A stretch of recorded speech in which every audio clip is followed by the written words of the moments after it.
Experiences are what people love the most about travel. Viator is a website and app where you can book travel experiences like hiking Mount Kilimanjaro in Tanzania or enjoying the views while cruising on a catamaran in the Caribbean. They offer everything from simple tours to extreme adventures. With over 300,000 bookable experiences in 190 countries, there's something for everyone. Plus, Viator's travel experiences have millions of real traveler reviews, so you have the information you need to book the best activities for your trip. When you book a travel experience with Viator, there's always flexibility and support with free cancellation, payment options, and 24/7 service. Download the Viator app now and use code Viator10. That's Viator 10 for 10% off your first booking in the app. One app, over 300,000 travel experiences you'll remember. Do more with Viator.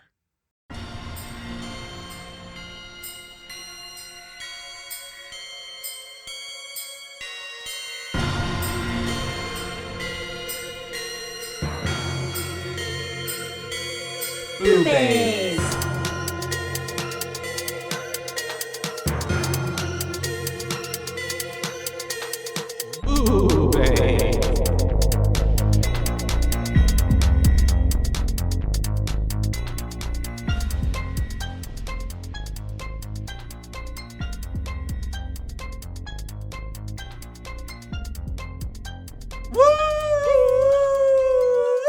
Guess what, you guys? Guess what?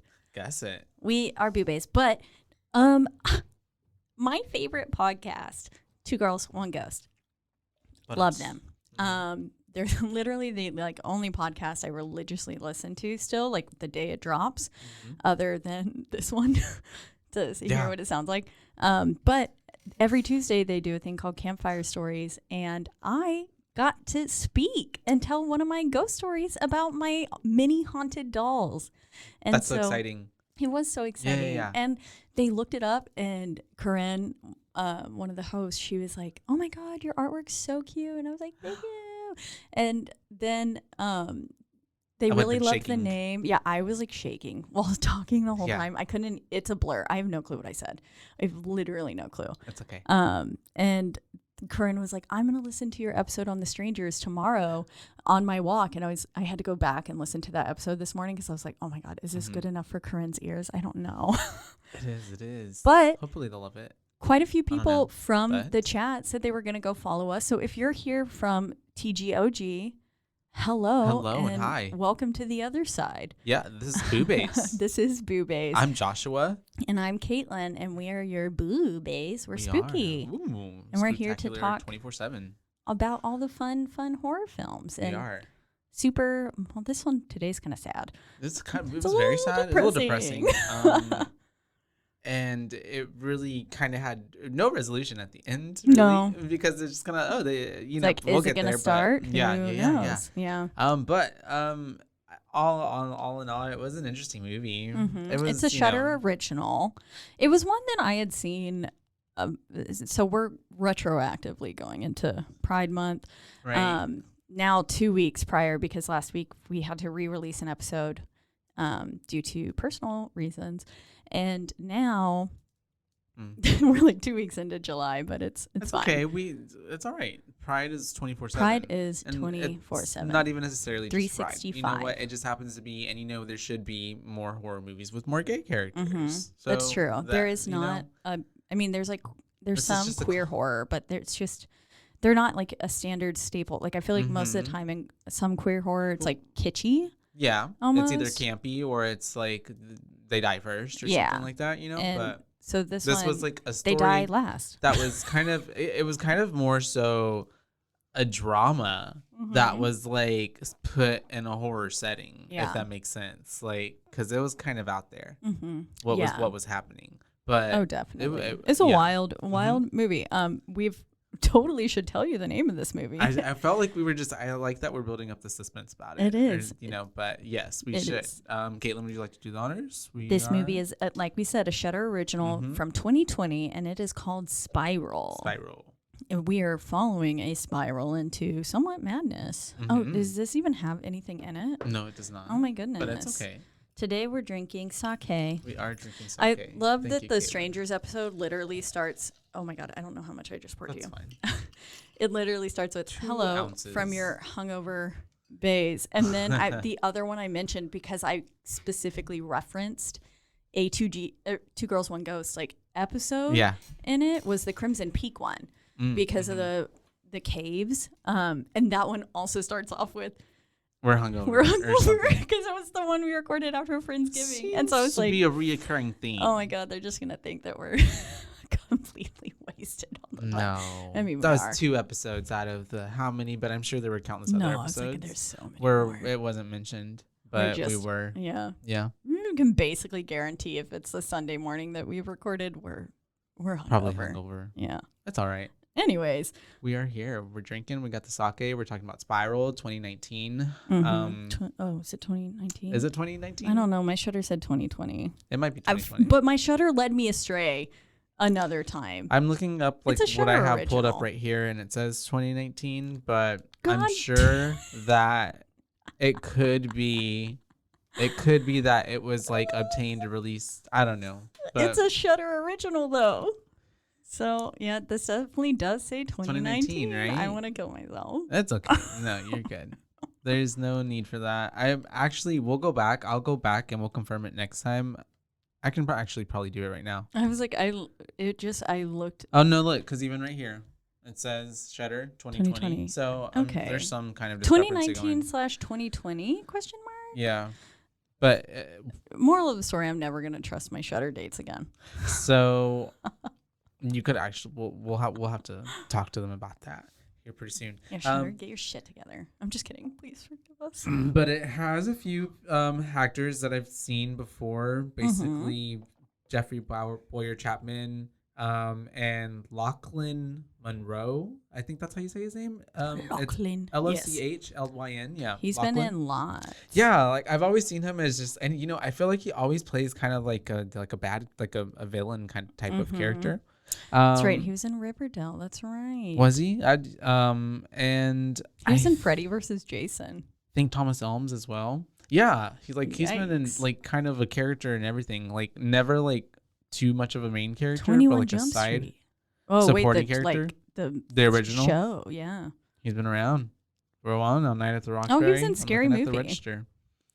I don't remember him from that, but Me also it's neither. been a long time since I've seen that one. Yeah. The original. How fun though. Thomas Elms, I've seen him before in a few things. But yeah, it's set in 1995. That's so we're not, nowadays we're taking it back. Ty and- Wood also looked familiar. This kid. Oh, His the, lips looked boyfriend, weird. Yeah. Tyler. Something about his lips. Oh, I think it's. Oh, this is terrible. Oh, he was in The Haunting in Connecticut. Mm. Who did he play in that? His lips looked really weird. I felt like I remembered him. Was he the young boy from the I'm not sure. Haunting? Who And was so he? the movie essentially opens Campbell. up with Yeah, he was the younger brother, the younger brother in that one. I think. Gotcha. We covered that one, didn't we? Yeah, we did. Mhm. Yeah. Okay. Yeah. Mhm. Anyways. No, you're yeah. good. Lots of, familiar faces. Definitely. And because I've even seen her, Chandra West, who played Tiffany. Her face does look really Yeah. familiar. It looks really familiar. But it also could just be one of those faces, I guess. I'm sure she's been in something else, like as a supporting role. Yeah. But and her character, whenever What a she fucking like bitch. enters the door Oh, or yeah. comes to the door, saw your gardener. But Ugh. anyways, the movie opens up and we kind of get this scene where 2 boys are making out in the back of a car. And it says December 12th, 1983. Specifically, yep. And we have like some headlights shine in on them, and we're led to believe then obviously something happens, but then it cuts to opening up on our main. I'd say he's the main star of the movie, Mr. Malik. Yeah, Yes, definitely. played by Jeffrey, and he is in the car and they're driving to this new their new House. hometown. Yeah, wherever they're going. Did we ever get a name? It was East. I don't remember we ever ever. got They a just name. always referred to it as the city. Yeah. Said we're gonna move, like we're Oh. gonna go back to the city. Or Mhm. they did mention New York specifically that they moved away once from or it. twice. Anyways, And then, they just said like that they moved from the city, never to like specifically where. And then, yes, this is where it tells us December 7th, 1995 that this is happening. We have them moving, and then essentially they're just talking and stuff. And then we have them crossing the bridge, and then we have a bird. It was a bird, right? It was a bird. I have no clue. I was like, something hit the window and it kind of got me. I ran it back, and it was a bird. Okay. But at first I thought like, was that like a bullet or like a rock or something? Yeah, I imagined it was a boulder. Yeah, because of how like like a face shape. How much of it was a jump scare, and it did scare me as well. Yeah, it got me because it's right like because it's just in the middle of a conversation, and it's like 3 minutes into the movie, and it's just like boom, and everything seemed. I mean, with other than like there seems like there's some trauma that we're getting at the beginning. Other than that, it's just a very like calm, very. I mean, I feel like every horror film that goes into a secluded kind of we're going away from the city has that long drive in. Yeah, which they then. It's always pretty serene. Nothing ever happens on that drive, except for so many parts of this film. I was like, did they just like go copy paste from Get Out? Because the deer hitting the windshield as they drive in, the whole fact that it is a like century long thing of like, this is the way that it has to be. There's always going to be someone who someone's going to fear and pin it on something. There were a few different instances in here where I was like, this is very much Get Out. And Get Out did come first. And it was you're right. I mean, this was good. I still enjoyed this movie and I would recommend it to anyone. Obviously, I mean, I'd watched it before and I was like, I didn't remember what happened. I was like, I just remember there's some gay guys and a cult. I can definitely see that. It's kind of a mix of like a few different movies actually. Like because there's just a few different ideas going into it. And I watched it last night and then I rewatched it today, taking notes, and there were certain things like today that's when I noticed like, oh, it was a bird, because yesterday I thought it was like just something or someone threw something at them. Yeah, I mean, because stuff like that can happen. Sense. It could just be shrapnel, something that was in the road. But yeah, anyways, scared us. Literally. I really did like the shot there though, wherever it shows like both them and her with her face being like dead right center of the target, essentially, because she is the target. They're going for her, for the young girl. Yeah, and then daughter. Pinning Kayla, it on the gay dads. Kayla, Malik, and Aaron. And so we have them at the new house. They're kind of doing what everybody does when you don't have all your boxes unpacked. You're just kind of sitting on a bare floor and they're eating pizza and they're he's sharing a story about how he lost his virginity. And they're kind of talking him and the young daughter, and then the dad's like, do you hear that? And at this point I'm like, oh, okay, it's already starting. But it's kind of like a false whatever, because then he's just like, we hear nothing, and that's when we kind of get that. Because it made my ears perk up. I was like, I was like, something's about to happen. We're getting that backstory of like how they moved away from the city because I guess they're trying to get away from like all the noise, the busyness, the how hubbub. loud city life can be. Yeah. I personally, the dead quiet seems to scare me a little bit. Well, the daughter says that silence is deafening, right? Yeah. She sure did. She is very cryptic, but that's kind of how all, I guess, 15-year-olds are in 1995, right? And so, yeah, they're sharing stories. That all happens, and then he says you'll be 100 years old when you lose your virginity. Oh, because she asked her dad. That was weird. She looked at Aaron. She was like, "How did you lose? Did you lose your virginity, Mom?" And he was like, "Yes, when I was 100, just like you'll be." And then I don't remember what she said. How do you know that I didn't already lose it? That's and then right. that's whenever Malika's like, all right, that's enough. He's like, you're done. You're done. He literally says you're done. Yeah. And so after that, we see that someone's outside the house already in like a little hoodie. Yeah, it was like some and weirdo. is watching the house. So next day we have unboxing and stuff, and then we get sidetracked because Kayla finds like a little photo book, and then Malik and her go through the photos, and that's when we have him like sharing old stories with her, and then they find a picture of him and her dad, and did I say that? Him and her dad? Yeah, in drag. And I love how he's like, we're beautiful, and she's like, y'all are ugly. Yeah. And it was like, dang, girl. Like, this is art. Yeah. And then it shows a picture of them. I'm like, oh my God, they look so busted. Yeah, I was like, because there were some other photos as they were like flipping through where the makeup looked a little more put together and stuff, and like more like how we envision drag. Yeah. And then this looked like, it was you like know, with just two boys dressing up for Halloween. Yeah. Yeah. And not like actually like doing drag justice. Drag has elevated since 1995. There was apparently. one point where she was getting ready and she just she was putting mascara only on her bottom lash, and I was like, maybe that was 1995. The 90s are hard. Is I that guess. yeah? I mean, I was born in 94, so I don't know. We were only a year old. I was thinking about that. I'm like, why would I want to emphasize only my bottom lashes? Maybe for like the drama, I don't because know. I feel like that was more of like a, I don't want to say gothic, but like, you know, Yeah, grungy. I mean, grunge. I always right? like drew the raccoon eyes like with my charcoal eyeliner just on. Well, I feel like that's very like Scene Kid, right? Yeah, that was. Mm-hmm. But man, I'm just like, hardcore 07. you know what? Tomorrow 07, I'm gonna 08 try vibes. it. Tomorrow I'm gonna try it. Do I'll put it mascara for old only on the time's bottom sake. lash. Yep. Mm-hmm. Oh, that. Yes. Oh Uh-huh. no, I'm not drawing on my eyes with fucking charcoal the liner. raccoon. No, hell no. That was not. That look needs That's to gonna stay there. stay in 2005. There was a Okay, time and a it's not place. coming back. And it's past. And so we have her, them going over that. He kind of pins it up on the wall, so that's kind of foreshadowing, because I'm like, that's definitely going to come back later at some point. And is this where he and- tells her like the choosing to live your life loud and proud is Oh. the bravest thing you can do? Yeah. and like the bravest thing you can choose to do in this world, because That comes back later as yeah, But and yeah. I mean, you have to be brave to come out. well. At Most all. certainly. And I think also, especially because this was set, it's 1995.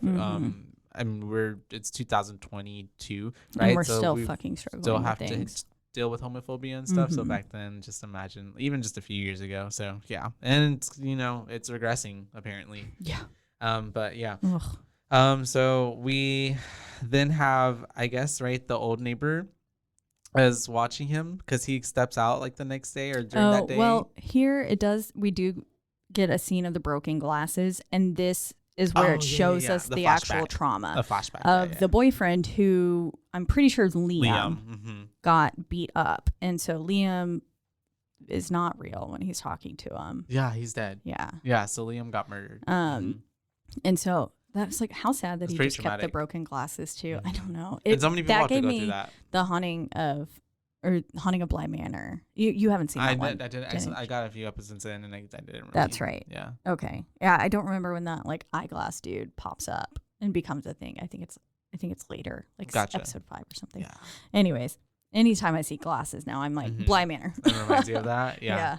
And so that's a good that's gonna come and circulate throughout the whole movie. Yeah, it's kind at of different what's points. driving the idea that Malik could be mentally unstable, Mhm. or is. I mean, he is medicated a little bit. Yeah. but not- he's functioning. there's just like everyone, he's got trauma that he's going through. He's got shit that Mhm.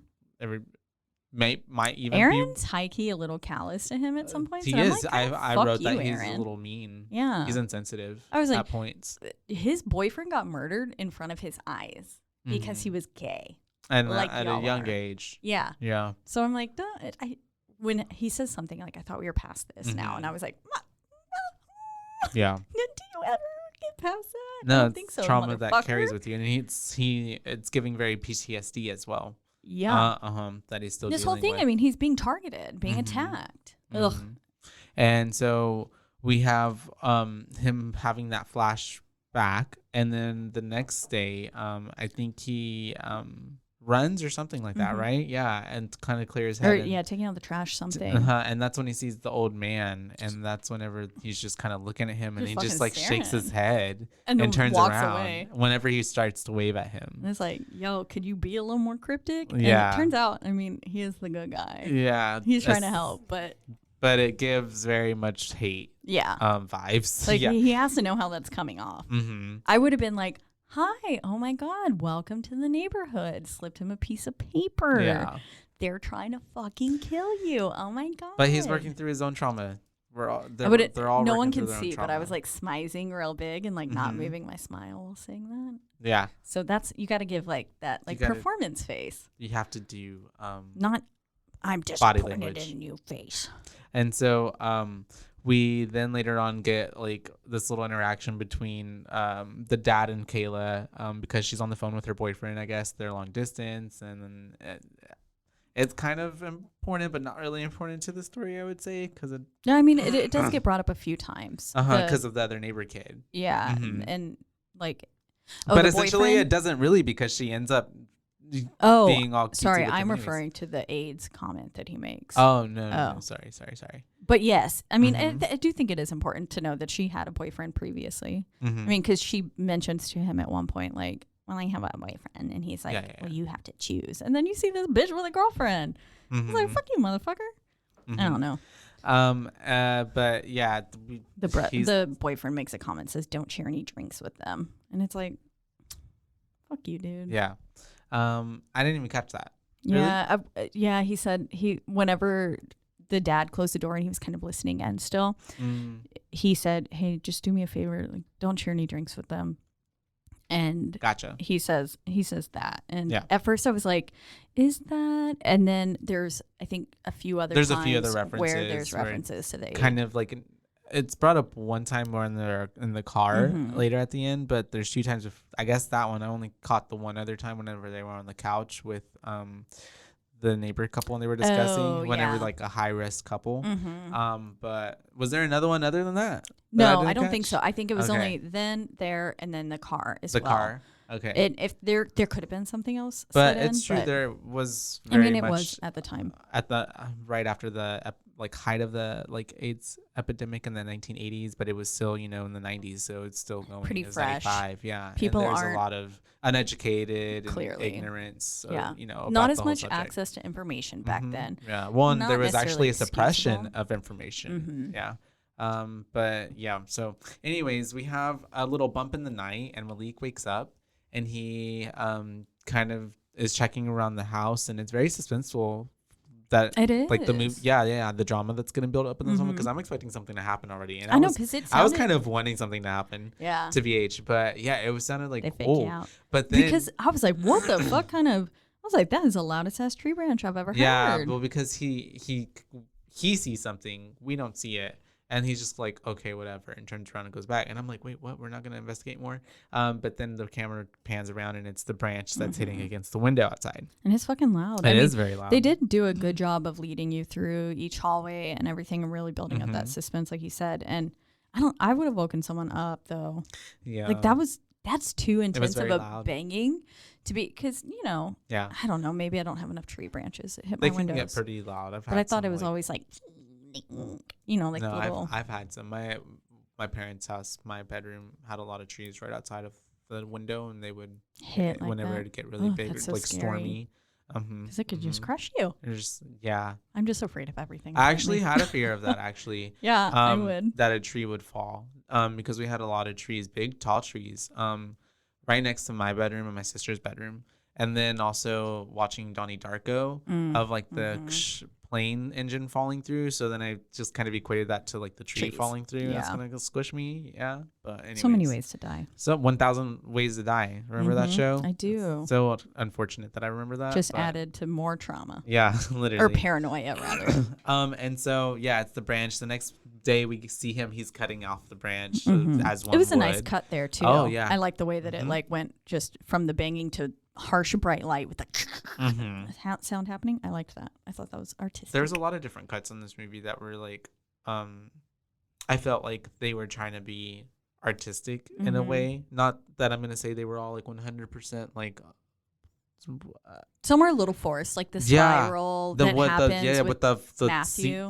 the tub, and then but they do put and that's the one that I was thinking of, literally spiral imagery. That I was thinking of, and like it's almost there. I just almost feel like in what it is probably too is just like budget. If they had a bigger budget, this could have been more elevated. So wait, you didn't like the blood spiral? Because that one was subtle, and I thought it was just like a pan in on it after she was washing, so that one made sense. But then the drain and then him coming up. But then wait, so does Matthew pop up immediately after that? Yeah. And then that's the one where he's like, the whole shot is turning. Uh-huh. Okay, yeah, that one was cheesy. Yeah. I liked the blood in the drain though. No. Yeah. I was like, that's subtle. That's it led nice. right into that coming up. Yeah. I see. It's more the transition, but I guess I do see if they would have just left it with just the drain and like the shower and the blood, that would have been cool. That would've I been- get what you mean. It's Yeah. You got to have a little bit of brains to catch on, Mm-hmm. like, or just be paying attention. Because it's subtle. It's like you wouldn't necessarily think about that, but there's, it's kind of in most movies, everything kind of happens for a reason in movies. But this is where she walks up. Yeah. And, God, yeah, fucking, what was her? Tiffany. Tiffany is her name, right? Mm-hmm. The neighbor. Mm-hmm. Neighbor lady. She walks up to the door. She's, hi, I'm your new neighbor. I just should have stopped by earlier, but I saw your gardener out there. So I figured you were home. Yeah, literally. And so that's whenever he's like, gardener. And he's like, wait, what? And then he's like, oh. And then he's like, that's my partner. And then she's like, oh. And that's whenever he comes around and puts his arms all around him. Doesn't she say that? Yeah, she's like, oh, you're one of those. I was like, we don't have too many of you around here. Oh, yeah. Yeah. Yeah, we don't have any of you in town. And it's like. And that's when he's like, what did he say? I don't even remember. But Malika says something, not a little sassy, but like kind of like, oh, really?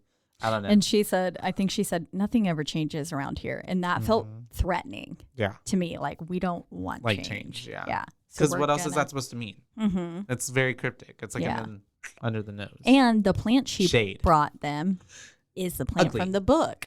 But it is ugly. It is from the book that we find later. Yeah. Yes, that we see later. It looks very. You know what? It gave me Little Shop of Horrors. Venus flytrap. Yeah, Little Shop of Horrors type of plant. Seymour. Mm-hmm. Yeah. And so we have her kind of throwing under. It's like shady, but not shady. The way she's talking to them, because it's a very backhanded compliment. Yeah, her face does not move. Also, she had too much Botox. Yeah, her cheeks were stuck in that upright position. Very Stepford wife. Rosie, hello. Yeah. What can I do for you? And so they kind of are just like, oh, okay, get the plant. They set it down. And then after that, we have I just gave them an ugly plant. The daughter is sassy. Why was the daughter sassy?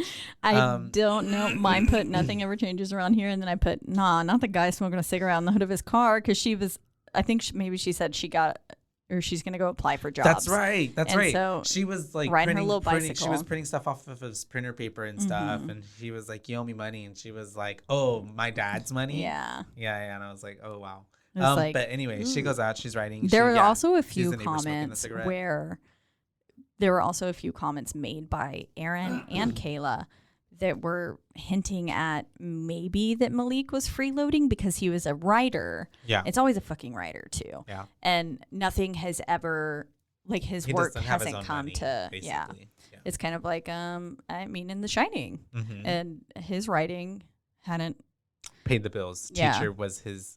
Ways as to making ends meet. Yeah. Yeah. And Malik just had, I guess, whatever Aaron did. Yeah. But anyways, he was ghostwriting though. He was actually it didn't seem writing like, things it too. seemed like they also had a pretty okay relationship there. It seemed like he had genuinely cared for him one another up until this town happened, and then definitely the seeds then were some planted. tensions came out. Yeah. But yeah, he made a comment about like did you even ask, especially when the alarm system? Oh yeah, he made a few comments, and so I was like, that could definitely lead into. I feel like that's pretty typical too, though. Sometimes, in all, relationships, straight or gay, whatever, fight, kind of money situation. Sometimes, I don't know. Yeah, I just, because I've only ever been on the side where I make more than everyone, and then so I would never try to make those comments because I knew that it would make them feel bad, but then also it was my they were also taking advantage of me. There's toxicity. He was not. Yeah. Except for now. But, Andrew spoils me. As he damn and treats me like a queen. He's amazing. Shout out to Andrew. Yeah, we love him. Anyways. And also, so but she's riding her bike. She's riding her bike. And she pans past him. You never ever fall for the guy smoking a cigarette on the hood of his car. You already know. I already did. And that's also very I guess speaking from firsthand experience. 1995. I guess that makes sense, but it also gave me since his character apparently, I guess, has been alive for a long time, like very like old school, like yeah, it felt very 50s. Yeah, very Grease. That's exactly what I was thinking. Greaser vibes. His hair was very like bloop, coiffed. No, coiffed. You're right. Coiffed. And so yeah, she is then Malik's working and he's watching this video of the therapist. I don't know what it is, right? A therapist, isn't it? Yeah, I believe so. This is the person I believe that he's ghostwriting for. Gotcha. So he's doing a bio thing for them, and conveniently enough, it is a gay conversion. He's saying, he's talking about the quote you can get here is the traditional family unit is everything, which obviously a gay family breaks the traditional family unit because there's not a dad and a mom. Blah, blah, blah. And there's an emphasis on it because it's like he rewinds it back to kind of listen to it. But yeah, there's irony in that. I never really even caught that or put that together. That was who I was like. I didn't know who he was ghostwriting for. I thought that was just a part of like his like research or whatever he was trying to do. I believe, but like that makes sense. He did mention to Tiffany at one point when she says, "Oh, I heard you're a writer. What do you write?" And he says, "Oh, I'm doing a biopic. Like I'm a ghostwriter." And so. Or he said I'm ghostwriting right now. So I that's what I think he's doing. That also could not be I heard the ghostwriting true. part, but I didn't know that that's who he was ghostwriting for. But it's all him and shim. Yeah. That was the only way I could make it fit. I get it. It makes sense. So I'm gonna go with your sense of it. And so yeah, we have him then going for a run, I believe, after that. And all these bitches got fucking staring problems. They're all looking at him, and it's kind of like this panning of like different shots of him dissolving in and out. Yeah. And so he gets home after this, unfortunately, and then we get a shot of it pans onto the wall, that's right, and it puts on a slur of, in big bold red letters it says I don't even like saying it. That's weird. But anyways, it says, a bunch of, twigs bundled up together. We all know that's the word. what it means. And so anyways, he kudos to him because his face acting is pretty good. We can see like the like how much that hurts and like is like a shock because it's like essentially someone broke into their home, which is terrifying, and then like vandalize their property and wrote, that word on their wall. Why he didn't communicate this to Aaron, either. I will never understand. And then did Kayla come and left home? it, and why he cleaned it up before they even got there. I'm assuming that he got to painting over it before she even got home. Because and then he was like multiple coats in. Yeah. So anyways, because go to the next shot a white, like especially, you gotta get a real good lot paint. Of coats. White, yeah. I mean, because that was a really deep red. You don't prime that shit, it's gonna bleed right through. That's true. And so Handy Caitlin. And so my mom's an artist. He's painting over it. He doesn't communicate to Aaron or Kayla that someone broke into the house and that they wrote the word on the wall. And they then get to talking about how she got a job. She's going to be a new hostess for a restaurant in town. They want to. Aaron's like, this is time to celebrate. And it's kind of then gets really cute. Yeah, it gets kind of brushed over because then they kind of have a little dance party situation happening. So yeah. And then I believe at this point, too, we noticed that the old man is outside watching them again at nightime. And this is where I was like, watching him I feel like maybe the coat guy is good. I couldn't remember. Oh, yeah. I think he's good. I call him coat guy. Coat guy? Oh, yeah, I like that. Coat guy. And so the next day, I can't remember. He's working or he's cleaning. I don't remember. Yeah, but he's sitting at his. He notices that the picture that he put up on the wall earlier of him and Aaron in the drag is missing from the wall. His little corkboard. Yeah, because it had like his little notes, together. and then he had that special picture of them. Like like everyone puts pictures of their family on their desk or their pets, and that was his little desk. I mean, he had his nice little corkboard, and someone stole it. Yeah. So which that's is not shocking good. enough. And so at that point, we get a like shot panning to him being outside. He's at this point has people over installing security cameras and systems into the, not cameras, it's just a security system into the house. And he's calling Liam. He's on the phone with, this character named Liam. We never see them, but he's in the garage and he's on this really old school like cell phone, like Saved by the Bell cell phone. Yeah. This motherfucker's a brick. Yeah. And it's got that antenna that's like a foot long. Explaining to him about like how he found that on the wall, and Liam's kind of trying to express to him like you're overreacting basically, and / did you tell Aaron? And he didn't, and then he's just kind of like, well, the times are different now, you know, you're kind of basically trying to also brush it under the rug.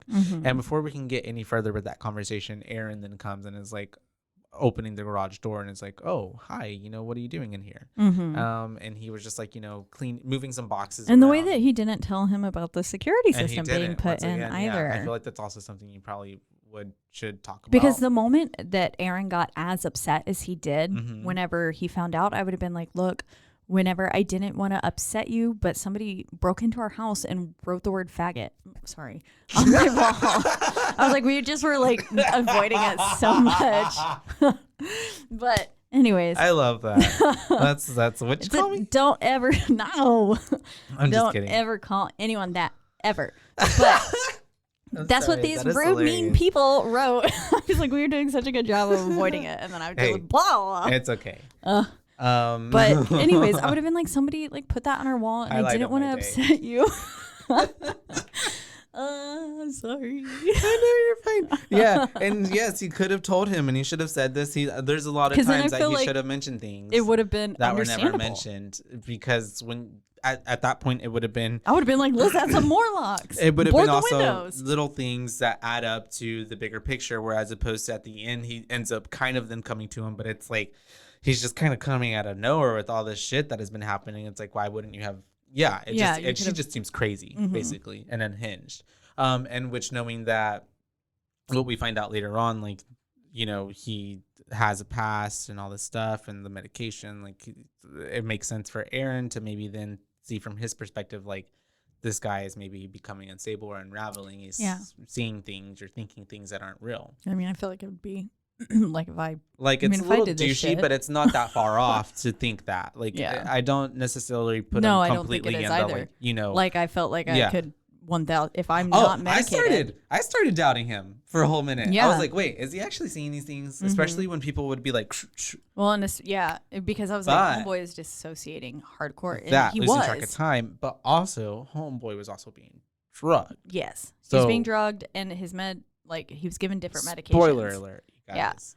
Yeah. Which, so that can definitely, I mean, no wonder. Which I was thinking weird. That. So like at a certain point, well, I guess we'll get to it. But anyways, there. Because it does get worse the more he takes his medicine as he. And because he feels like he's going crazier and crazier, he's taking more and more of the medicine. Yeah. And so the husband comes home. They then go to. Did you get from the first bit that Liam maybe wasn't real?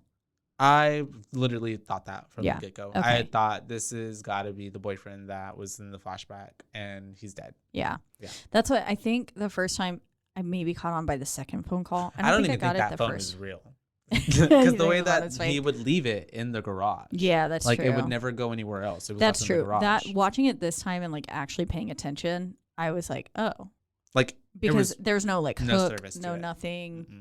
Yeah, it was just literally him losing his mind. Yeah, or, it could have been. He could have been talking to a shoe or coping, because then later on we get that like Liam's talking to him and he's like, "Are you sure you're not just calling for like permission, asking for permission, like to get over this?" Like, but that's the whole thing.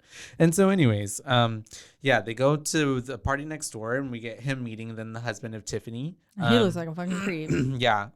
Which is played by that I forgot Lachlan. Yeah, Loch Ness monster. And so he then is like explaining how kind of in a cryptic way how him and Malik both stay home. They work from home. He does IT from home. Kind of important because that comes up a little bit later, I guess. And with the then hard drive. About the hard drive, and then that's when they get to talking about Malik and how he's writing the biopic, the ghostwriting, and all that. And then that's when he sees the old man, and the old man is kind of like locked eyes. Oh yeah, over the bonfire. Yeah, and then he's there, and then he's gone. He's a ghost. Yeah, literally, I thought he was a ghost too for a whole minute. And so then after that, that's whenever he wakes up again in the middle of the night, and he grabs a bat this time, and he's going down the stairs, and that's whenever we see the old man outside the window, and at that point I'm like, what the fuck is the old man doing out there? Yeah. And then the security alarm system goes off. He chases him out. Obviously, this old man is not running that fast. He ends up catching up with him very quickly, like right outside the porch. We already see Malik goes running. Yeah. In full sweats. Literally. And so he gets him. He's like on top of him, and he's like, why are you in our house? And that's whenever the old man is just essentially saying, like, please take this paper. And he says some other crazy he old hands man something stuff. to him, and he's like, and don't tell anyone. Don't tell anyone. Like, it's so weird. Know. And then he just like gets up and he's like, I don't know where are my left keys? My keys. Yeah. Literally, I lose track of time nowadays, basically. And so he's playing like I wonder the if he was senile being drugged card. Too. Could have been, maybe, but I don't think so. I think he was just playing like ditzy, like old man. But then they did murder him like immediately because he spoke up. Because Yeah. we saw whenever he was on the ground that the neighbor looked out from the wind, lights turned on, and it was the neighbor. But yeah. So we have all that happening, and then it's really weird because then we get back inside the house, and that's whenever we have the argument of like, how much did the security system cost? Aaron and he's didn't like, know that in the suburbs, we leave our doors unlocked. And I was like, no, you don't lock your Caitlin's very doors. adamant about locking your doors. Queen of locking doors. So and scary. It's the simplest thing you can do. We also do get a shot of the paper, and it's literally blank. There's nothing on it. So there's that happening. And so anyways, you take it. I feel like I've been talking too much. Oh, I wonder when they do switch his medicine, because this is the first scene where we do see him actually taking meds.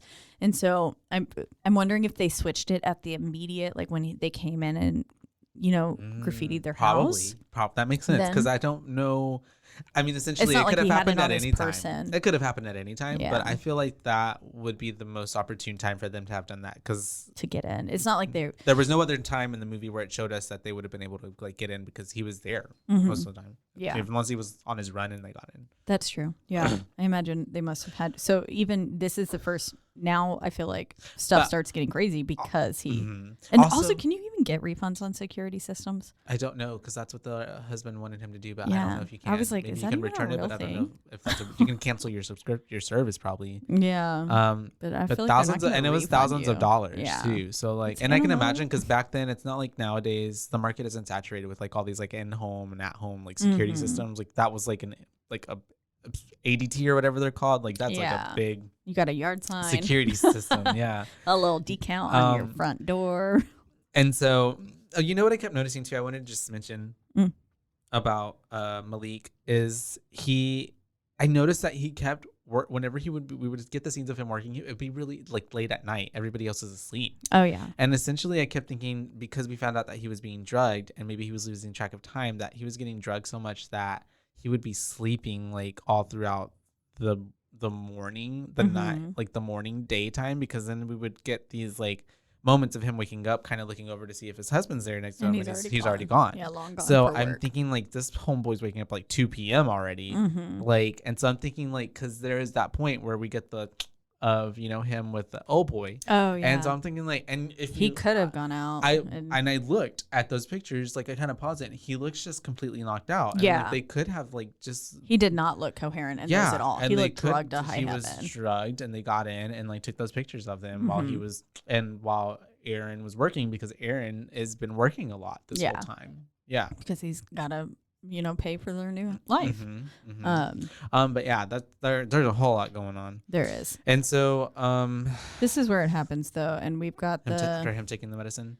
Yeah, he takes the meds, and then as he's taking the medicine, I believe, is when he looks across the way, and because basically you can just see into the neighbor's fucking house. And I put, what is this, some fucking life group or something? That's what I said. That's hilarious. And they're just sitting there like all joined hands. Look like a Bible study. They're just like kumbaya and my Lord around in a circle. But in a weird dance. Yeah, swaying. And then we have the son kind of looking out the window, and it looks like he's almost about to bang his head. I thought it was Matthew. I thought it was the son, but it could have been Matthew. They look similar because it was dark-ish. Yeah, because he was so lit. tall and like extra skinny. And I figured since they were killing his grandpa, they didn't want to look. But was it his actual grandpa? Who knows? Because I don't remember there being like a little boy in the old pictures. Yeah, it was always the two women and their daughter. It might not have been. Yeah. They were probably just probably pretending giving that story to call him. Yeah. And so then we have Tim witnessing that. We have But he fucking takes a photo with a goddamn camera flash. And I was like, why are you doing this? You couldn't have thought of anything better. And he also turned off the light in his house, which I felt like makes it more suspicious. Yeah. Also, if you were going to photograph anything, you should have photographed the word on your wall instead of that. I mean, that's clear, hardcore evidence. Anyone could look at that and just be like, okay, well, they're just fucking weird holding hands like the bunch of hippies. Who knows? Probably. And so, that was a whole scene. I thought that was a bit like kind of dumb on his part because they obviously see the flash and then they like close the curtains so that way nobody can see what they're doing in there, which is suspicious. Very suspicious. Also, why would you not close your curtains if you're going to sacrifice a human anyways? You go into the basement for that. Probably. I watched the Black Phone. Do they have those oh, you did you like it? Speaking of basements, did you like it? It was good. It actually had 2 scares that got me pretty good. Like that, I mean, I jumped, but I think it was due to the like how insanely loud it was in the theater. Yeah. But it was good. I mean, I'd watch it again, I think. All right. I'll have to watch it and then we'll cover it. Yeah. All right. And so after he sees this whole thing, he takes the pictures. Not in the theater. To streaming so people can watch it. So we can actually type our notes too. And watch it. Watching and doing Scream 5 over that was so hard. That was a time. Yeah. With my half notes. I had none. Literally I had like just like the first 15 minutes. And so after this, the next day we find out that the old man from across the street has died.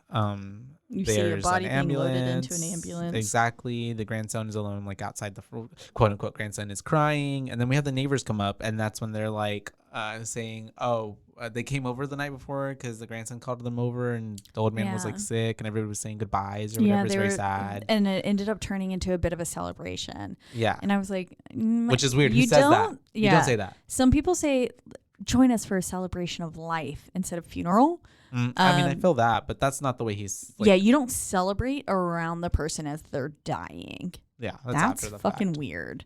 You also, I mean, no one actually celebrates at a celebration of life. Everyone's fucking sad, and then you're just like, people are still mourning. Yeah, that's just what you call it, so it's not as grim. Start like swaying and dancing.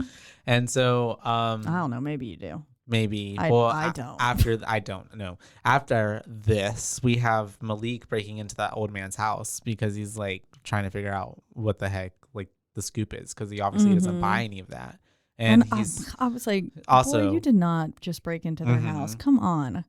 And also, he's not careful at all. Yeah. And he's this whole movie, but anyways, drops the photo. Rookie mistake. He drops the photo. The glass breaks. That's whenever Matthew then comes in and then notices it after he hears him coming in. So yeah, it's a whole kind of like he almost gets caught but he doesn't moment. Yeah. And we see that in the photo it's 2 women with their daughter, and so you can kind of infer there that his daughters were lesbians. And that, well, as we later find out, the same thing happened to them. That is about to happen to them, to this couple. And so at the after this we have Tyler picking up Kayla, right? And they go for a ride. And this is the words he says here. She was like, do you ever want to like get away from here? And he was like, why would I want to? Everything's here. Friends, family, you. And I was like, cringe. That's so gross. And creepy. And this is where she mentioned she had a boyfriend though. Yeah, because he's touching her hand and they're sitting on the hood of the car, right? And that's whenever he touched her hand when she's like, I got a boyfriend, I think, or something like that. And then he's like, well, you should figure that out. And that's whenever he looks which also kind of threw me off because I'm like, is he just trying to make himself look innocent? I don't know. But he says, do you see that? And there's like a man in like a potato sack like mask, whatever. Was it a potato sack? I don't know. It was something. I thought it was a head. I couldn't see. Like, I mean, I thought there it was was just a sack over his head. There was something over his head. And he was just standing there menacingly. Do you think it was a grandpa? He got up. I don't know. He didn't die. No, I don't think he broke so. out. It was just probably someone else. But I don't understand this part of the movie because to me it doesn't really make sense on why. Maybe it's the ghost of the grandpa coming back to warn them. Maybe you know what? He's coming for Ty's soul because he probably ate. That's the old probably true because I don't understand why. Otherwise, he would have been like, "Let's get out of here." I mean, because he's in on the whole thing. Like, or if it's just a ghost from like one of the many centuries past, and maybe Ty's haunted by them because he's the one who consumed all their blood. Mm-hmm. Or they're trying to warn Kayla at that point, and so that's why he's like, let's get out of here. Yeah. Because at no other point have they tried to scare or do anything to Aaron or Kayla. They're targeting Malik. They're breaking him essentially as their way to get into this family. And so they this is where we flash to the high risk and that's right, legitimate conversation happening at the neighbor's house because they're having like a little dinner, drinks, whatever, and it's a little weird because they're being overly accepting and like went down the wrong pipe. They're being like overly nice and overly accepting and like trying to be like, you know, anybody, it's all about love, even if you know, kind of, they don't anyone even say who it doesn't believe that are they're jerks or assholes. And then it's the way that she's like, you know, if you're a man or woman, or if you're, and looks at them but like doesn't say, you know, just gay. So there's a lot of like subtle tension in the room, and Malik obviously isn't really buying any of it. He's like he doesn't find it to be true. And so then Tyler comes back. She's like, oh, did you have a good day or something? And he's like, oh, it was good, Mom. And kind of like, you know, typical trying to act. I feel like he's trying to act like a teenager. The way she phrased whatever question it was that she asked him, it seemed pointed. Yeah, it was kind of like a task. How did you get like how did you get close to her or something? What did you get accomplished today, kind of thing? And he was like, yeah, like I did well, kind of thing. Yeah, that's what I got as well. It was creepy. She was like, I was hanging out with that friend of yours or something like that. It was very cryptic and pointed. And I don't know if I remembered that Tyler was their son at this point or not. Yeah. It was because that's no, I know, but I didn't know if it had been said yet. And so at this point, like in my notes at least, I was like, okay, yeah, Tyler is their son. I was like, that's what I thought I remembered, but I didn't remember if like I just brushed over it somewhere else.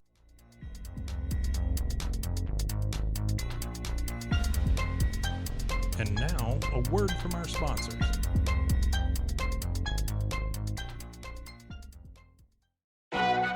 As if the McCrispy couldn't get any better, Bacon and Ranch just entered the chat. The Bacon Ranch McCrispy, available at participating McDonald's for a limited time. Ba-da-ba-ba-ba.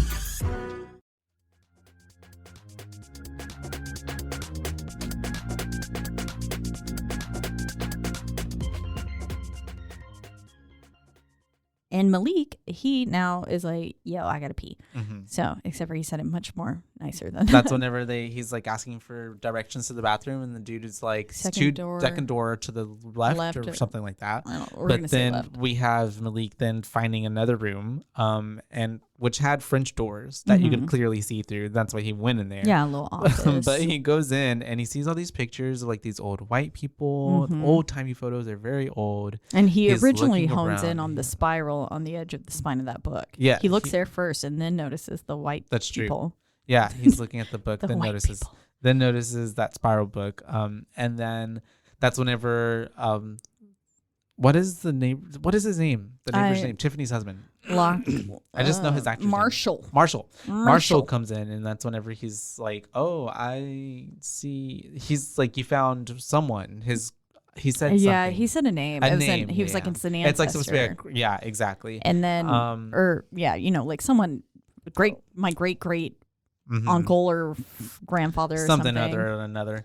And so we have that interaction, and he's like, oh, the family genes run strong because that motherfucker, he says, is from 1792, and he looks just like the grandson. Looks fucking identical to the Tyler. Yeah. And so that's whenever there's some blood ritual sacrifice shit happening here for sure. There is, and there's obviously tension in the room right now because then Malik is like, oh, I thought you could have said, it's the Like, I third couldn't door. remember if it was second or third. And he was like, I definitely said second. And then he says, let me point you in the right direction. And I so was they like, get out of the room, and then it's pretty awkward. because that also made it seem like straighten you back out. Mm-hmm. Yeah. And so then the next night or whatever, that night, we have Malik working again at the desk, and that's whenever we have these car lights coming up behind him. Oh yeah, and the thing that here is saying lead them back to a wholesome existence. Mm-hmm. The video, that the video biopic too. that he's playing too. So it felt very like a good Targeted. transition from the let me point you back in the right direction to It's true. lead them back. And But yeah, not the headlights. it's at this point giving very bad dream, which essentially it turns out to be. But yeah, I thought it was a trauma response at first. Same. I thought because their house has so many fucking weird windows. Yeah. That I was like, totally, headlights can shine in. Who's to know that they probably didn't even probably look him up, probably find out the information about him. They had to know. They were triggering him. Yeah. In certain ways. Playing on that. Exactly. Preying on that. Yeah.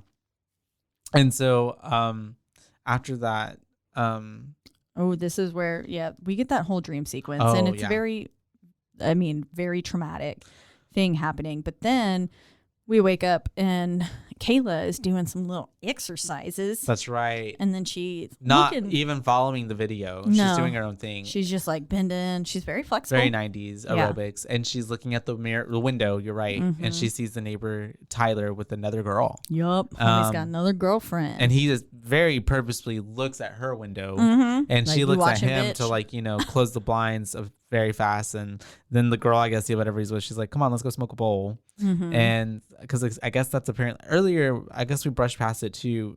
He was smoking a joint with her in her room or his room, someone's room, and they were playing the video games. And he's like, and she's like, is this what you do in this town? He was like, yeah, that's pretty much it. Yeah, that's true. Yeah. But anyways, then after that, we have the grandson, Matthew, comes by, quote unquote grandson again. Yeah. He comes by, and that's whenever he's talking to Malik, and he says that he needs, to He's talk did my to grandpa him. give you anything? Yeah, he's asking him very cryptic questions on the couch, and then at some point, this is the first time we get someone like Malik. Whenever he's talking to people, they kind of at some certain points what do you call it? Jump, blink. They're at one spot, and then you get a flash, and they're in another spot, and he's all freaked out because they're not where they just were. What the fuck? Yeah, and so then we have Matthew kind of freaking out, him breaking down, and then he's essentially Groping him and about to kiss his neck, saying I miss him so much. And I was like, ew. It was really weird. And then we have, of course, Aaron, the husband, walks in at this moment. Well, I was like, oh man, that's making Malik look real bad. And it did. And so that's whenever after that too, we planting little seeds. Planting everywhere. seeds, yeah. And we get because then he leaves immediately after that.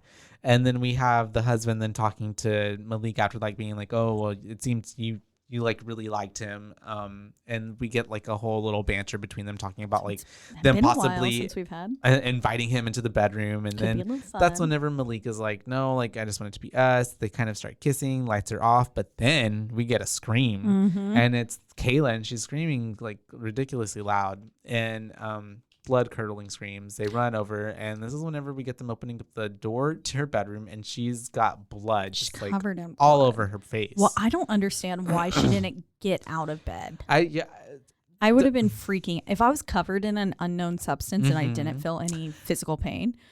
Essentially, that's saying to me that she had been dripping for a while, and she just was that knocked out that she didn't feel it.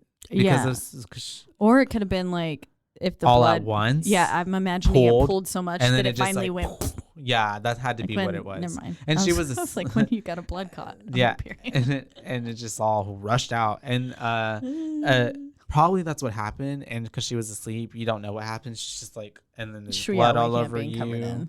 And it was dark, but anyways, there was so much, and it was a lot of blood. It was. Her head was her hair was matted to her head because it was so covered in this. Disgusting too, because they go upstairs and we find out from the attic that it is raccoons. Right, there were dead raccoons up there. Yeah, not just one. It was 3 or 4. They're just right above her bedroom.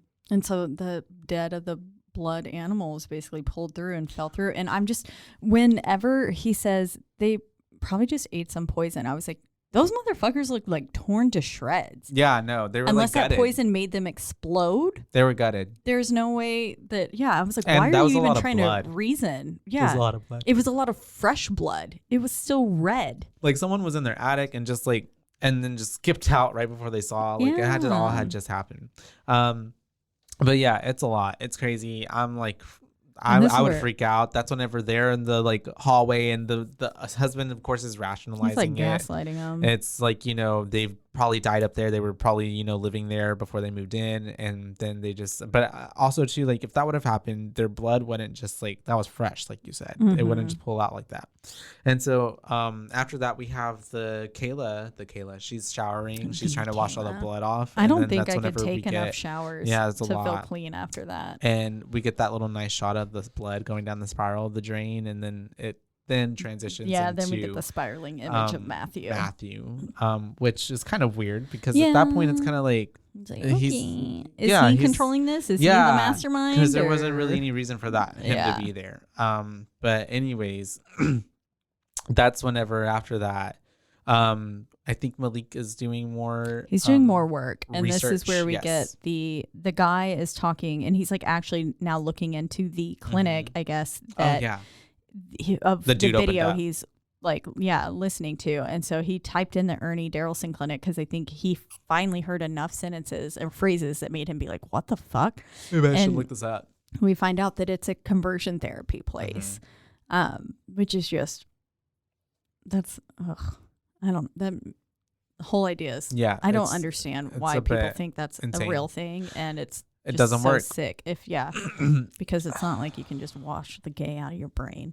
And so everyone's a little bit gay, y'all. Come on, it's a spectrum. Even if you think you're straight, everyone's made out with someone of the same sex. It's a spectrum, or gender neutral, or just have had thoughts, or you know, it's like I said, a spectrum. It's 17%. Everyone's a little bit gay. At least 17%. A lot of that, and so we have then people in the hoods watching outside again. People are watching them again, and at this point, it's like not just it's like 2 or 3, I believe, in hoods, and they're watching from the outside. And Malik didn't see this, right? No, he does not. No, they're just watching. We see it, and we get a shower scene, and that's whenever we see him talking to Aaron in the shower, kind of talking about how, the book, he can't finish it because like his hard drive burned out. He didn't back it up, but then Kayla's knocking on the door, and she's like, "Hey, you've been in there for an hour. I need hot water." And he's in there alone. So either it did or did not, or he lost track of time. Yeah, and then he was already out. It was already out. I don't know what happened, but somehow, we're getting a little confused. We all are. Me as a viewer, and so is Malik. And so that's whenever he gets an idea, and that's when because of the fog on the window, right, or something. I don't know how it strikes to him, but he ends up putting water on that piece of paper. What in the National Treasures? Yeah, literally. And also it doesn't make sense. Where's the lemon? Yeah, there was water. It was literally just water. He puts water on it, and then we see all these numbers pop up, and that's whenever we get to figuring out that they're apparently like newspaper articles that he has to go look up in the library. Give me very Ring vibes. Yeah, it did. Very Ring vibes. And then after that, we have him kind of getting more information on the murder-suicide that happened of the old man's daughters. Daughter and daughter-in-law. Basically 10 years ago. Prior. Yeah. And that's whenever he is trying to explain to the husband. And there's a series of dates that go all the way back that maybe weren't necessarily always gay couples. But it was people who were... Same kind of story every 10 years. Something happens. Yeah. Some trauma. And so he's trying to explain to the husband, and this husband is once again kind of dismissing everything. He's like, if you would actually get to know, they were the neighbors, they told me about this already, and kind of apparently they had told them about it too, I think. And he wasn't listening. He just wasn't listening. Yeah. And so he is talking to Liam again. And that's whenever he's in the garage, and he's looking at the ceiling of the garage, and he pulls the and the garage door starts pulling down, and he sees that there's a spiral drawn on the ceiling of the garage. Oh, this was my other thing. I was like, is the spiral supposed to be like, is it their spiral, like them spiraling into madness that making them think that? Or is it supposed to be like borderline, like, I wonder if hypnosis at any point comes in And then I was like, maybe this could be like Get Out. But I don't know. I can see the parallels, but I wasn't getting like hypnosis or anything at that point. Yeah, no, I don't know if it was. I was just like, I do kind of see like how it could be the spiral of like them losing their minds, basically, essentially. But I guess it's just their mark. Yeah, like and the mark of the beast. And like it could actually have the tie-in with whatever ritual is going on that they're performing as well. That they have to mark that area. The blood had to fall. They had to put some type of blood on the girl. Like all of these things are in place to like. Oh yeah, I didn't even think about that specifically, like why it was placed. Because I remember, when he finds the book, the plant is in it, so it's like all these things happen for a reason in place. And so we have then after that. And this is also where he had asked Liam. This is where Liam said that comment of, "Are you just looking for permission to move on?" Yeah. And so that's whenever, even more so, you get the feeling of like, okay, this has got to be the guy who died in the flashbacks. Yeah. But then now Malik he's going out for another little run. Oh wait, no. He went for a run past the house and then he went back home, goes to sleep, and now he's driving to go investigate at the house of the last murder. Yeah, and that's whenever he goes inside and he sees a ghost lady, I guess. Yeah, essentially. He first notices the same spiral on their ceiling, like at the base of the ceiling fan, where the ceiling fan connects to the ceiling. He sees the spiral there. And then he goes upstairs and he sees something in the ceiling tile. Oh, I didn't catch that. It's the tapes. Oh. It's the tapes up there. And I'm like, I wish he would have just grabbed them from there instead of hearing the noises coming from downstairs. Because then he's led back downstairs because he hears someone there. Yeah. And he looks in the corner and it's a fucking dumbass ghost. Yeah, it kind of had really no connection. Like she just kind of pops up. I mean, she is obviously one of the daughters, but it didn't have to really happen. Yeah. Because then also too, it just adds to more like, I don't know what's real and what's not anymore. Because are all these people dead, maybe ghosts, but I don't know. Yeah, I mean, because is it like, just Satan, the one neighbor's in. family that's alive? Like, I don't know. Who knows? Yeah, like are multiple kids like feeding off of these people, or is it just Tyler? Who eats? Yeah. Because it was like a ritual, it seemed like at the end, and but then clearly the parents have been around for forever as well. So we have them. Maybe they eat the dads, and that they stay at that age by eating the middle-aged people. There's a lot of theories here that can happen. That can all be true or not. And this ghost is holding the fucking tapes in her hands. She's and holding just like the tapes. charges him, and then they have to bit in his hands. And then we get him going back to the house. We then see that his computer is like taken apart. He sees Aaron outside. He goes to Aaron, and Aaron is then like got these Polaroids in his hands. And at this point, I already know some bullshit's about to happen. And like at one of their family dinners prior, Kayla had been like, "Hey, have you seen my missing Polaroids?" Yeah, because I had a bunch of blanks and she can't find them. Yeah. And then also we did get a cut of him checking his chest area at one point, and there was like a bruise there, and he was like not really. Yeah, he was like, "What is this?" From that bondage. And so we then get Polaroids of him and Matthew together, like, you know, doing naughty time and bondage. But yeah, he does on the photos, look and it looks very incriminating. Yeah. And he also looks out of it. He looks roofied. That like, because there's one where like Matthew's trying to like kiss him, and it looked like he could have been dead. Yeah. And so, but obviously Aaron is like, "Look, if you wanted to do this, I would have let you, but you didn't. You didn't tell me. I want you out of the house before I get back." And like, where am I gonna Malik's go? like, and then it's like drama. And then we have Malik inside. He's bawling, he's crying, kind of freaking out. And then that's whenever he starts playing the tapes. Because he's like, then it's just like, oh yeah, the tapes. And so then he's right. Doesn't he start playing them at that point? Does he? I know that he then goes to pick up Kayla because something happened. Oh, you're right. Yeah. And then she ends up, he gets called by the police and he has to go pick her up. And that's whenever we get the whole remarks of her fighting, what was the girl's name, Stephanie or something? Elizabeth? I don't know. She had it coming. I guess it was the other girlfriend of Tyler. I think is what happened. But because she said that Kayla was gonna get AIDS from you know her dad's. Exactly. And then this is where he basically, which was down. such a sad. I mean, yeah, he's breaking down. He was like, different scares people, and he said, in this town and in this country, it is not safe for people to stand out. And he says, forget everything I said about living loud and proud. And he said, do not draw attention to yourself. Don't speak out. Don't speak up. It's not safe. And the way that's still fucking true today. Oh yeah. I mean, maybe Literally. not to that full extent of. But I mean, it is like people have a safe space where they can open up like that, but you still have to worry about being persecuted and assaulted by people on the street. Everywhere. And it's definitely, there are certain areas where you can be more out and proud as opposed to where there are places you can't. Rural fucking America, I'm sure. Yeah. And other places in the world. I know it's not just America that has hate, but we just have a fucking lot of it. It's everywhere. It's kind of a world pandemic, hate is. And so we have then, what happens after that? I get lost in my notes all the time. Oh, I don't know. I just I said all that, and then it says, "You right, Tyler is a creep."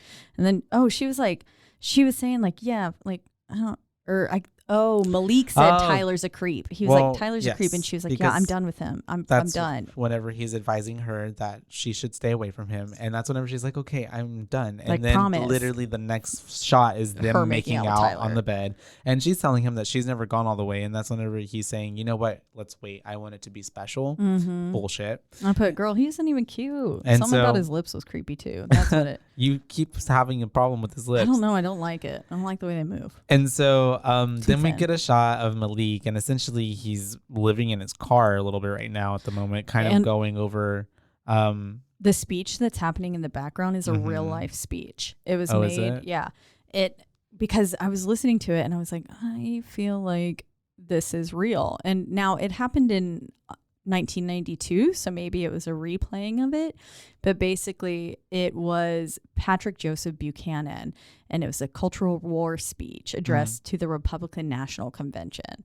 And he was basically saying, like, first thing I want to do tonight is to congratulate President George Bush and to remove any doubt, blah, blah, blah, as to where I stand. And basically he's like saying, like, in Clinton's America, this and this could happen, but basically the change and everything, like homosexuality and things like that, like, we don't want that change. That is change. And he says, but this America doesn't want it, is what it says. And a lot of just homophobia. Yes, a lot. Misogyny. Yeah, he says it's not the kind of change America wants, and it's not the kind of change that we can abide in as a nation and still call God's country. Well, he's probably dead to this day on this date. Maybe. Yeah. But so that was, I did think that it was interesting that they pulled actual speeches that were happening at that time.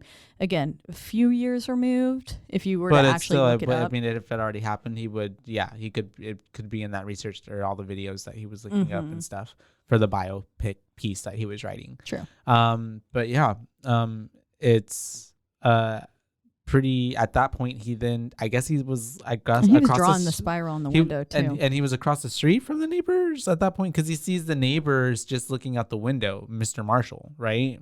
Yeah, he sees him, and then we get a cut to him then getting the idea. He goes over to the neighbor's house, and then he's talking to Marshall, and they're talking about the hard drive, and he's like, you know, I got your hard drive, it wasn't fried, but I did make a copy of it. And that's whenever Marshall's kind of essentially threatening, blackmailing. He's like, I saw that file. Yeah, I saw that file, and we never get a mention of what it is, but it's like, I you know, I'm not going to tell any about it, but you should, you know, get some help because you have a problem, essentially.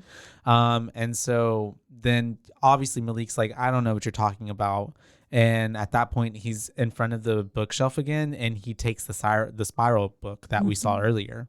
And so he drives to a motel, and that's whenever he's at a motel and he starts taking his meds, he loads a gun, and he's looking into the spiral book and all the shit that's, you know, he sees the plant, he starts reading about what, like, all is happening to them.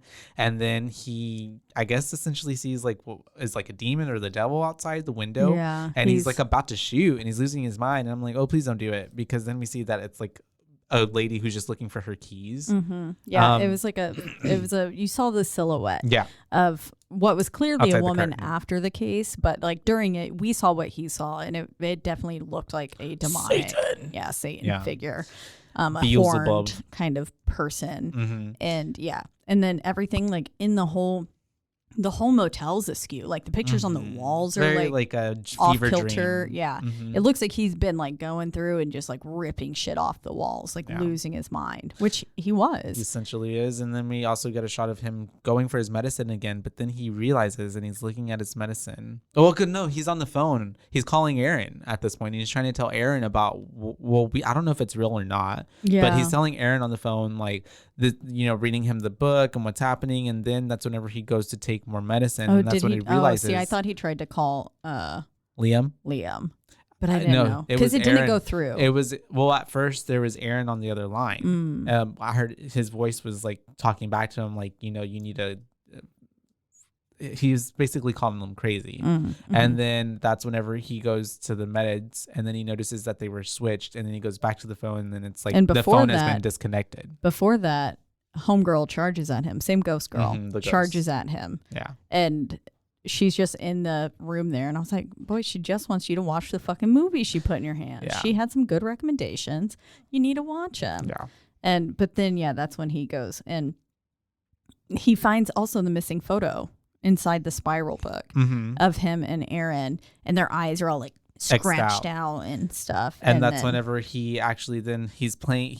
The videos are playing in the background, and that's when he sees like the video of the girl in the video, which was like, I guess, the lady's daughter in the old the old family of the old man, his granddaughter, I guess, essentially. I'm not sure, but he puts it together and he's like thinking like, oh shit, he says Kayla out loud. So I think that's when he puts it together, like that they're not essentially after him and Aaron, but they're after Kayla, right? Because that's how I put it. Pieced it together. So I think at this point, I think he actually, I have that later. So I put at this point, I think he goes back after the disassociating and he's like, this is where all the like weirdos were in his house, he says. And then he actually goes back to the house before, I think because then my notes on the plant and everything are back there later. Well, no, he sees that first. He sees that in the hotel. He sees the girl on the phone and she's playing the recorder and she's like, Mom, whatever. Was in the hotel. Yeah. And that's what drives him to then go back to the house because that's when he ends up at the party. Yeah. Okay. And so then he gets there and all these weirdos are in the house. They're just laughing at him. Like whenever he first walks in. But I don't think they were. I think he was just losing his mind. I think he was, Yeah. But they are. Yeah. But they also could have been. Because they are a part of whatever is going on. And because Aaron, no one was in that room. So as long as Aaron or Kayla's not in that room, it doesn't really matter. Who sees them acting like that. And they have to know that he's tripping at this point. I mean, clearly he looked unhinged. So. And so he goes in and then he sees Tiffany. And that's whenever he's like, where's Kayla? And she's like, she's fine. This is all for her anyways. And that's whenever I was like, oh shit, this is a birthday party. And then he sees Aaron and then Aaron's like, where have you been? And he's like, you kicked me out. And he's like, that was a week ago. So that's how we know as well that which is like, also, but you kicked him out, sir. Yeah. Like, and so what do you mean, where have you been? And so everything that we've seen though has transpired within a week. So like, who knows to say how many days he's just been losing his mind. Yeah. Well, I mean, we know it's been a week, but I mean like, you get what I mean. It seemed very fast. Yeah. But it's been a whole It seemed like one evening. And then he sees freaking Marshall. And that's whenever he's like, I'm going to protect her from you. Or I'm going to protect her. And that's whenever Marshall's from who? And he's like, you. And he shoots him. Yeah, point blank. And everybody's freaking out. Tiffany's freaking out. Kayla's freaking out. Tyler I don't understand why no one like questioned when he still lived. He was shot in a pretty...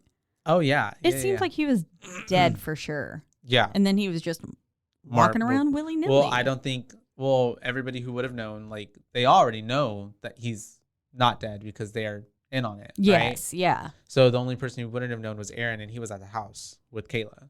True. So yeah, I guess he didn't show up to the... He just went to show up to Malik. And so, And so that's where basically Malik gets taken away. He gets put in a prison or a jail cell.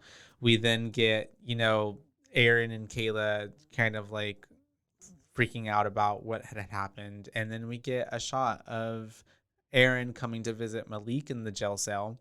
And he's, basically saying that he's putting the house up for sale. Him and Kayla are going to move away. That's when Malika's like, not the town we're running from. Yeah, because Malika's like, get away from here, run away from here. And he's like, we're not running from the town, we're running from you. Yeah. And that's whenever he's like, you know, bringing up Liam. And that's whenever Aaron is like, Liam. And that's whenever it doesn't get mentioned, but he's like, I can't, because he's telling, Malika's telling him, ask Liam. And he's like, I can't do that. Yeah. And that's when essentially I'm getting, he can't do that. Because he was like, who's Liam? And he was like, my ex-boyfriend, duh, basically. Yeah. And then he was like, yeah, I can't do that. And then just walks off. Yeah. And so that's whenever he leaves, we see back at the house that the flower has bloomed. And then we get a shot of then Aaron finding a tape, and then he's looking at it, and we see that it's... Oh, okay. See, this is what I was thinking of. So Aaron found the tape here. Yeah. Because I was like, this is where I have that Tyler is... This is where they see the same... little like of Tyler showing up. Gotcha. Yeah. So this is a different spot whenever I was talking earlier. You're right. Yeah. And so he sees the tape underneath the desk, right? And so that's whenever he plays it and he sees that it's fucking Tyler. And he's like, oh shit, that's canoodling weird. With the last and daughter. So and at the same time that this is happening, we have Marshall at the jail cell, and he's kind of basically revealing the entire evil plan, which is basically not necessarily just gay couples, but any couple or any type of people who are like disenfranchised or like who society doesn't fears or doesn't like pay attention to. They use them and kill them in order to, you know, keep themselves young, useful, alive, whatever they're doing. And so we then have Aaron then back at the house, and he's trying to break into Kayla's room because it's locked, and he's trying to get in there, and he gets in there, and what does he see? Oh yeah. And yeah, sorry. No, my notes are what I missed. No, you didn't. It's just, the way that he basically tells them like exactly how they're going to frame him for murder, that he breaks out of jail, relapsed, and then killed your family and then killed yourself. And then, so then the dad breaks in. I was just confused. He breaks in and he sees that Tyler is eating all of her guts out. She's completely like her middle is just gone. She's gone. It looks like a bazooka blew through her. And then he's just sitting there like, what's up? Like, I'm eating your daughter's intestines. He literally is like, you want something? Like, it's the way he looked whenever he opened the door. And it's just like, LOL. But yeah. And then this is where someone says like, people won't care. He says, because of who you are, and they won't question it.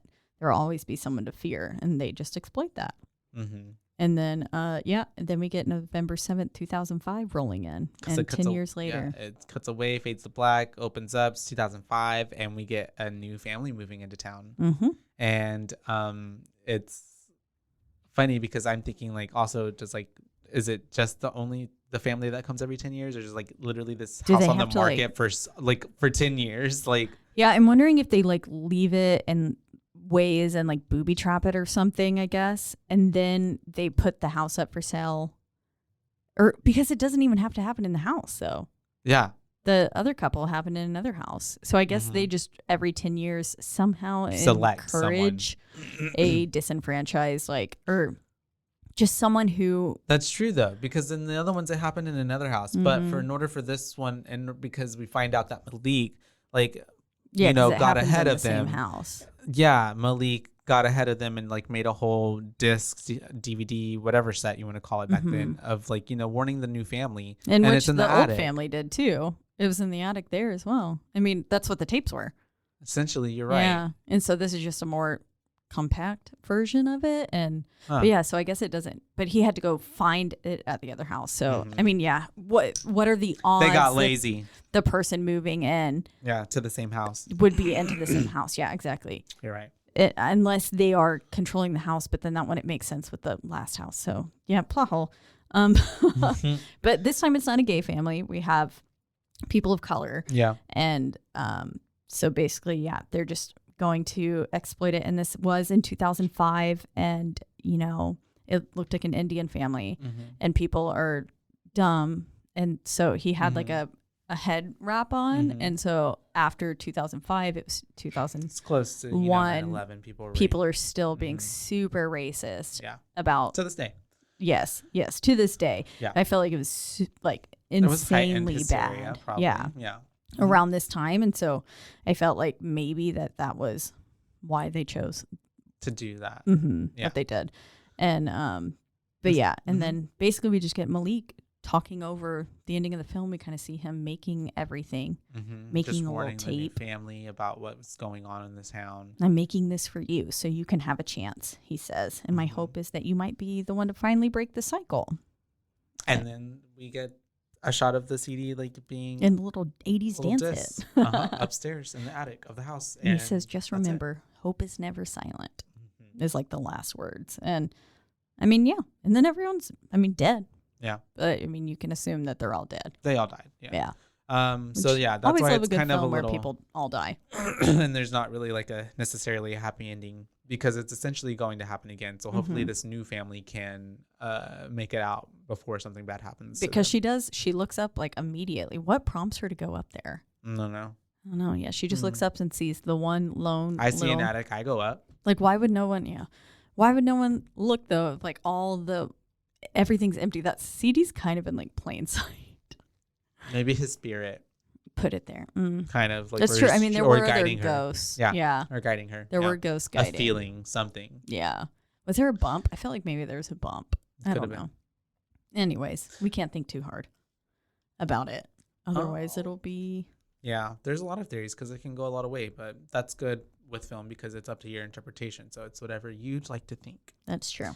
I know what I think. And in your honest Boobay rating, are you ready? Yes, you have to go first, though. I was like, not me. I know. Let's see.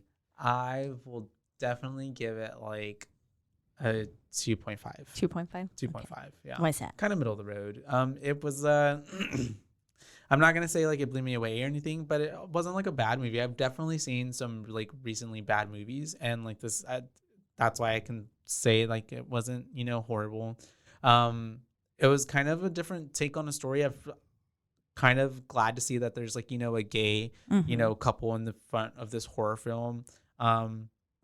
But yeah, there is a couple moments where I was like, this is kind of more suspenseful, not necessarily scary. Yeah. But overall, I think it's definitely a thriller. Thriller, yeah. It was good though. It wasn't bad. I like it.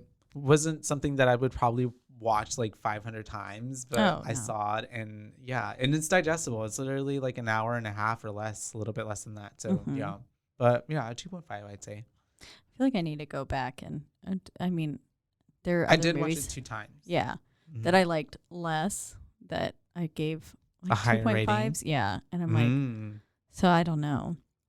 I was you thinking definitely 3 don't in have my to head. don't even my rating is my rating. Your rating is your I rating. know. Yeah. But I was thinking 3 because I didn't dislike it. Talking through it, there are a lot more plot holes and stuff than I think. I think it all just comes down to like, budget and just like what they were able to do with what they had. I mean, it's still a pretty fleshed out, good concept. It didn't really lose itself too much. They do try to spell things out for you pretty. I do prefer things a lot of the times, films that are a little more cryptic, I think. It was more on the nose. Yeah. With everything. And so this is very much like, here you go. Here are the things you need. But then also there's still plot holes, so that's confusing. But overall, like I said, I watched it before and I liked it enough that I think I recommended it to people at the time. I was like, this was pretty good. I watched this. And so I'm going to watch it every June from now on. It's my pride horror film. Do not watch Babadook instead. I'll watch both. Yeah. Babadook is the pride horror. Which we did cover, you guys. If you haven't listened to it, go listen to it back. Yeah, Baba a few episodes back. But apparently that Babadong article was from like 2015. I realized that afterwards and I was like, oh my God, that's embarrassing. Well, it's okay.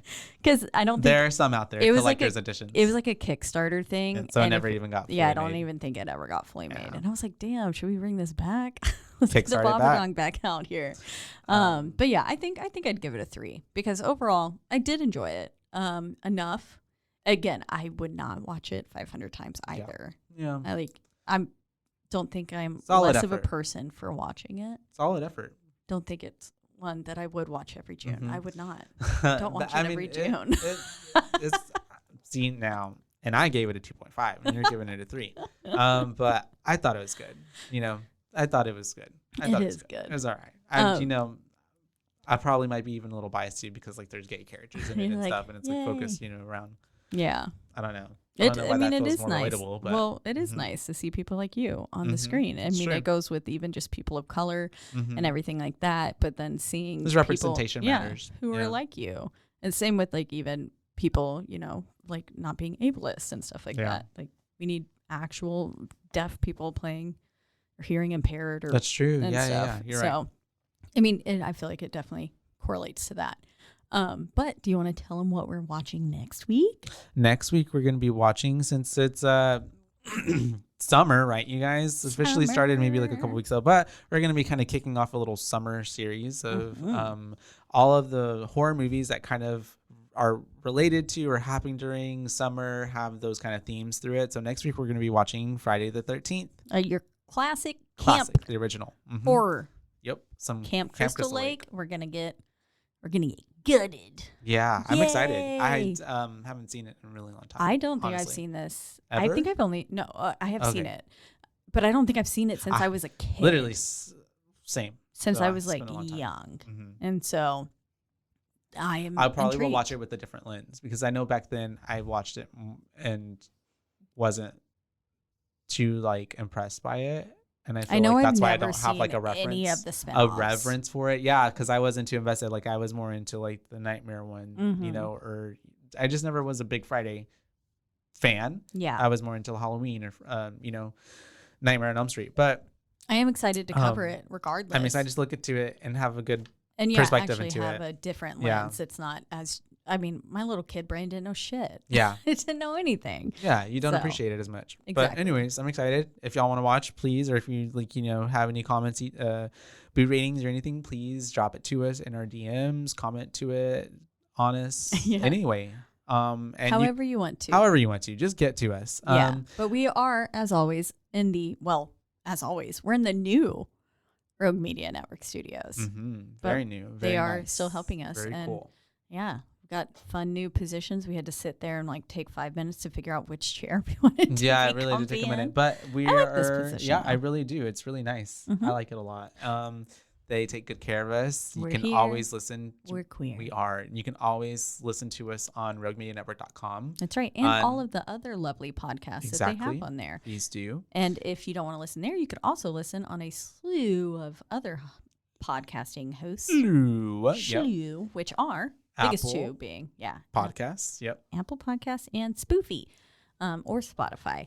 And if you do want to reach out to us, like Josh was saying, and give us your ideas, your thoughts on Friday the 13th or this film, if you've seen it, you can reach out to us on our only platform, Instagram, and that is at Boobays Podcast, and that's BOOBAES, because we are your boobays, not your boo babes. That's right. And we are always excited to hear from people on there. Yeah, we love it. And we might not post all the time consistently, but we're getting better. Yeah, we've got stuff for you coming. We're excited. We're only growing, getting better. Excited for more listeners and to just keep producing spooky, ooky, and fun content for y'all to listen to. That's right. And wherever you do listen, please don't forget to rate, review, subscribe. Tell your friends, tell your family, tell your neighbor, because it's the only way we will get ahead. Yeah, please let everybody know. Please share your favorite boobay. Oh my goodness. I was listening to the Exorcist one, and at the ending, we said, boo for now. Boo for now. Aw. So awkward. I love our sign off much more now. So with the further ado, we bid you adieu, you guys. All right. How do we say it now? I don't even remember. Now I'm panicking. Bye, bays. Bye, bays. Bye, bays. Until next time.